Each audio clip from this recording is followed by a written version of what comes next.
Welcome to கல்வி IAS academy YouTube channel. இன்றைக்கி நம்ம பார்க்க போகிறது இன்கம் டேக்ஸ் டிபார்ட்மெண்ட்டில் போட்டுற ரீசன்ட் நோட்டிஃபிகேஷன் தான் பார்க்க போகிறோம். இதில் income tax inspector, tax assistant, MTS அதாவது மல்டி டாஸ்கிங் ஸ்டாஃப், இந்த இதில் குரூப் சி கேட்டகரி இது எல்லாமே வேக்கன்சிஸ் போட்டிருக்காங்க. ஒவ்வொரு இதுலேயும் பார்த்தீங்க அப்படின்னா 11 வேக்கன்சிஸ் இருக்குது. அதாவது இன்கம் டேக்ஸ் இன்ஸ்பெக்டரில் 11 வேக்கன்சிஸ், டேக்ஸ் அசிஸ்டண்ட்டில் 11 வேக்கன்சிஸ், மல்டி டாஸ்கிங் ஸ்டாஃபில் 11 வேக்கன்சிஸ் இருக்குது. சரிங்களா? உங்களுடைய பே பிராண்ட் பார்த்தீங்க அப்படின்னா முன்னாடி ப்ரீ ரிவைஸ்டு பார்த்தீங்க அப்படின்னா இன்கம் டேக்ஸ் இன்ஸ்பெக்டருக்கு 9300 34,800 வரைக்கும் இருக்கும். டேக்ஸ் அசிஸ்டண்ட்டுக்கு 5200 20,200 வரைக்கும் இருக்கும். மல்டி டாஸ்கிங் ஸ்டாஃபுக்கு 5200 20,200 வரைக்கும் இருக்கும். பட் இது போக வந்து பார்த்திங்கன்னா கிரேட் ப்ரே ரிசீவ்டு வந்து பார்த்திங்க அப்படின்னா உங்களுக்கு 4600 கிடைக்கும் இன்கம் டேக்ஸ் இன்ஸ்பெக்டருக்கு. டேக்ஸ் அசிஸ்டண்ட்டுக்கு 2400, மல்டி டாஸ்கிங் ஸ்டாஃபுக்கு 1800. சரிங்களா? உங்களுடைய ஏஜ் எலிஜிபிலிட்டி என்ன சொல்கிறாங்கன்னு பார்த்தீங்க அப்படின்னா, அதாவது அக்கார்டிங் டு த நோட்டிஃபிகேஷன் 1/1/2024 அப்போது இன்கம் டேக்ஸாக இருக்கக்கூடிய இன்ஸ்பெக்டருக்கு 18 30 வயசுக்குள்ளே இருக்கணும். டேக்ஸ் அசிஸ்டண்ட் அல்லது எம்டிஎஸ்க்கு வந்து பார்த்தீங்க அப்படின்னா 18 27 வயசுக்குள்ளே இருக்கணும். இந்த ஏஜ் ரிலாக்ஸேஷன் பார்த்தீங்க அப்படின்னா இந்த ஓபிசி கேண்டிடேட்டுக்கெலாம் பார்த்தீங்க அப்படின்னா 5 வருஷம் இருக்குது. அதே மாதிரி எஸ்சி எஸ்டி கேண்டிடேட்டுக்கு 10 வருஷம். இது கவர்மெண்ட்டோடைய நார்ம்ஸ் படி கொடுத்துருக்காங்க. அடுத்து எஜுகேஷன் குவாலிஃபிகேஷன்ஸ் என்ன படிச்சிருக்கணும் அப்படின்னா, இன்கம் டேக்ஸ் இன்ஸ்பெக்டருக்கு ஏதாவது ஒரு டிகிரி படிச்சிருக்கணும், எனி டிகிரி.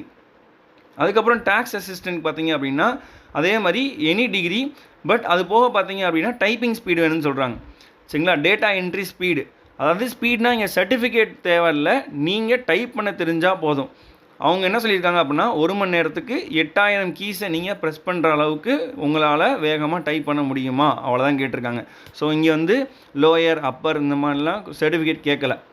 அடுத்து பார்த்தீங்க அப்படின்னா மல்டி டாஸ்கிங் ஸ்டாஃப், இதுக்கு 10th படிச்சிருந்தாலே போதும், அல்லது அதுக்கு ஈக்குவலாக நீங்கள் எதாவது படிச்சிருந்தீங்க ரெகனைஸ்டாக வந்து யூனிவர்சிட்டிக்கிலேயோ இல்லை ஏதாவது ஒரு போர்டுக்கிலேயோ படிச்சிருந்தாலே போதுமான அளவுன்னு சொல்கிறாங்க. சரிங்களா?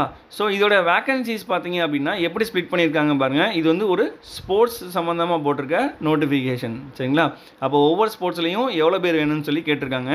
ஹாக்கியில் மென்னில் ஒரு ஆள், விமெனில் ஒரு ஆள், ஃபுட்பாலில் மென்னில் ஒரு ஆள், விமெனில் ஒரு ஆள், பேஸ்கெட் பாலில் மென்னில் ஒரு ஆள், விமெனில் ஒரு ஆள், கிரிக்கெட்டில் மென்னில் 2 பேர், விமெனில் ஒரு ஆள், கபடி மென்னில் 1 விமெனில் 1, வாலிபால் மென்னில் 1 விமெனில் 2, செஸ் மென்னில் 1 விமெனில் 2, லே டென்னிஸ் மென்னில் 1 விமெனில் 1, டேபிள் டென்னிஸ் மேனில் வேக்கன்சிஸ் இல்லை, மென்னில் வேக்கன்சிஸ் இல்லை, விமெனுக்கு மட்டும்தான் இருக்குது. ஸோ விமெனுக்கு 1. அடுத்து பேட்மிண்டன் மென்னில் 1 விமெனில் 1. அடுத்து பாடி பில்டிங் மென்னுக்கு மட்டும்தான் இருக்குது, ஒரே ஒரு வேக்கன்சிஸ், விமெனுக்கு இல்லை. அடுத்து ஸ்விம்மிங்கில் மென்னுக்கு 2 விமெனுக்கு 1. அத்லெட்டிக்ஸில் மென்னுக்கு 1 விமெனுக்கு 2. சரிங்களா? அடுத்து ரெஸ்லிங்கில் மென்னுக்கு 1 விமெனுக்கு 1. வெயிட் லிஃப்டிங்கில் மென்னுக்கு 1 விமெனுக்கு 1. சரிங்களா?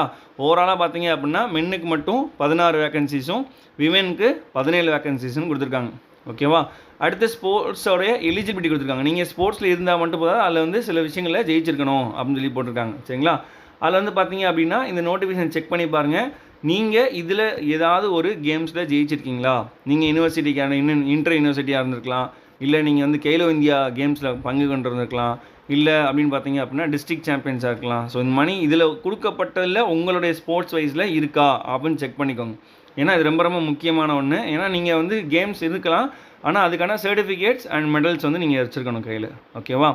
ஸோ அடுத்து பார்க்கலாம் வேறு என்னெல்லாம் தேவைன்னு. ஸோ எவிடன்ஸ் இந்த போட்டுக்காம பாருங்கள். ஸோ எவிடன்ஸ் வந்து பார்த்தீங்க அப்படின்னா in support of merit in sport events, நீங்கள் என்ன மாதிரிலாம் ஸ்போர்ட்ஸில் கலந்துருக்கீங்க, இப்போ இன்டர்நேஷ்னலாக, நேஷ்னலாக, இன்டர் யூனிவர்சிட்டி டோர்னமெண்ட்டாக, நேஷ்னலாக ஸ்போர்ட்ஸ் கேம்ஸை ஸ்கூலில் எடுத்துருக்கீங்களா, கேலோ இந்தியா யூனிவர்சிட்டியில் கேம்ஸில் பங்கு கொண்டிருக்கீங்களா. ஸோ இந்த மாதிரி வந்து பார்த்தீங்க அப்படின்னா இருந்தீங்கன்னா இந்த ஃபார்ம் படி பார்த்தீங்க அப்படின்னா நீங்கள் சர்டிஃபிகேட் ரெடி பண்ணுங்க. Form 1, form 2, form 3, form 4, form 5 போட்டிருக்காங்க பார்த்தீங்களா. ஸோ இதை பேஸ் பண்ணி நீங்கள் என்ன பண்ணியிருக்கணும் அப்படின்னா சர்டிஃபிகேட் ரெடி பண்ணியிருக்கணும். ஸோ அதுக்கப்புறம் எப்படி அப்ளை பண்ணணும்னு சொல்லியிருக்காங்க.